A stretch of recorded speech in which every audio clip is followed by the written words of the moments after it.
Šiandien pasikalbėsime apie pirmojo leidyklos Alma Litera organizuoto grožinės literatūros konkurso nugalėtoją knygą Kritusių mazgas, kurios autorė Daina Kleponė yra šiandien su manimi studijoje. Sveiki, laba diena, malonu Jūs matyti. Na ir pirmiausia, su debiutu sveikinu, tai Jūsų debiutinė knyga, ar ne? Džiaugiamės tuo ir norisi paklausti, tai kaip prasidėjo, kaip gimė ta knygos idėja, nuo ko viskas prasidėjo? Iš tikrųjų, tai mano debiutinė knyga, jau turiu pirmosius skaitytojus, mane labai džiugina skaitytojų atsiliepimai, kurie sako, šokiravo, istorija labai įtraukė, nesitikėjom, kad tu taip gali rašyti. Ir, neslėpsiu, kad aš ir siekiau šokiruoti, nes manau, kad meno kūrinys, jo vieta nėra kaboti ant sienos ir puošti svetainę. Jisai turi kelti tam tikrus klausimus, jisai turėtų sukrėsti, jisai turėtų parodyti mums tam tikrus dalykus kitų kampų.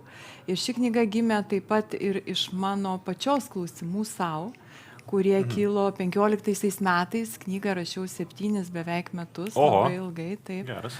Ir 15 metais aš mėgstu sakyti, kad esu labai dėkinga kancleriai Angelai Merkel, kuri įkvėpė mane parašyti šitą kūrinį. Nes tada mane labai sukrėtė tai, kas vyko Sirijoje, tas karas, tie baisumai, tie pabėgėlių srautai. Angela Merkel tada atvėrė Europos duris tiem nuo skurdo ir karo bėgantiem žmonėm ir aš tiesiog visą tai stebėjau, man labai skaudėjo. Ir ir tada aš dirbau užsienyje, dirbau ne Lietuvoje.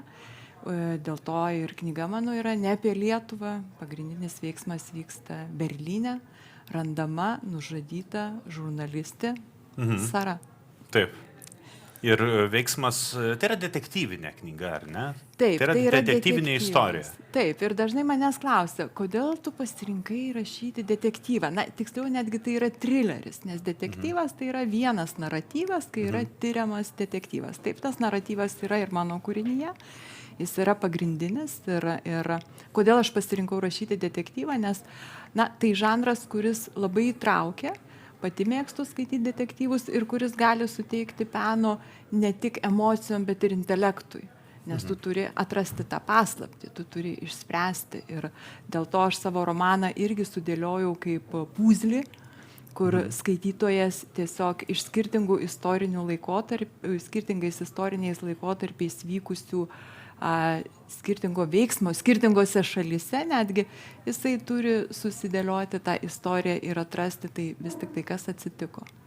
O koks tai laikotarpis, apie kokį laikotarpį kalbame? Taip, tai pagrindinis veiksmas vyksta 15 metais, kaip paminėjau, kada yra randama nužudyta žurnalistė Sara savo bute Berlyne, tačiau to veiksmo priežastis jos glūdi net 45 metais įvykdytais rusų karių einančių Berlyną nusikaltimais dabartinėje Lenkijos teritorijoje.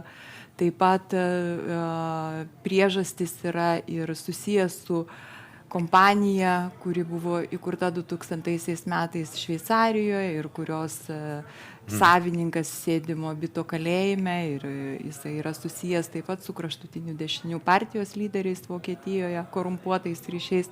Taip pat tai yra ir viena šeimos tragedija, Indijos šeimos tragedija.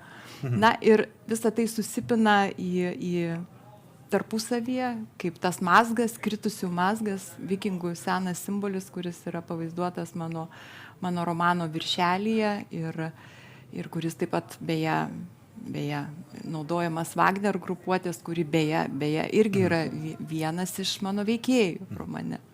Na ir trumpai pabaigai apie skaitytoją. Kaip matote savo skaitytoją? Ką galėtų sudominti šią knygą? Aš manau, kad aš siūlyčiau skaitytojui šią knygą lupti kaip svogūną. Tai pirmas sluoksnis kriminalinis trileris, detektyvas, tikrai didelė intriga. Antrasis sluoksnis visas kontekstas, istorinis kontekstas, kada vyksta įvykiai, kadangi aš rinkau daug labai dokumentinės medžiagos ir labai daug tikrų faktų. Ir trečiasis tai yra 3 nelaimingos meilės istorijos ir tas klausimas, kiek žmonės yra pasirengę mokėti už geresnį gyvenimą. Ar lupant tą svogūną verkti reikės?